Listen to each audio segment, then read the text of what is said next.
It's clear from the Gospels that Jesus viewed the scripture in the Old Testament as inspired by God. For him, what the scriptures said, God said.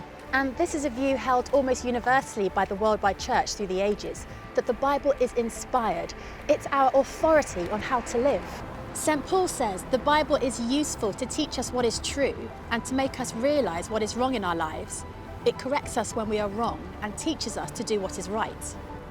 The Bible is full of practical wisdom and principles for relationships, how to love and forgive others, and advice on healthy living, working, bringing up children, taking care of the elderly relatives and that kind of thing. It gives us boundaries and guidelines to help us get the most out of life. And you might think, well, that just sounds like a rule book. It'll take away all my freedom. But actually, we all need boundaries. Imagine if sports had no boundaries or guidelines. They'd be impossible to play and they'd be quite confusing to watch. Well, in a tricky green it is, Bill. Canodle's really got to get back on track here after bogeying the 14th. It looks like he's ready to make his shot. A smart move. Another smart move by Canodle. He's really rounded out his short game.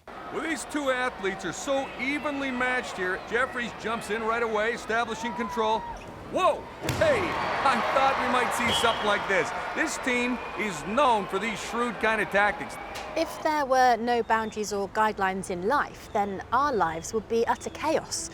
God has given us guidelines for how to live, not because he hates us or wants us to be miserable, but because he loves us and he wants us to enjoy life to the full.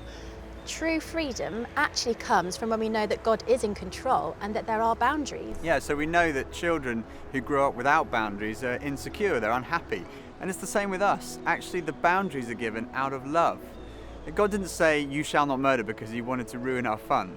He didn't say, don't commit adultery because he's a spoilsport. He doesn't want people to get hurt. He loves you.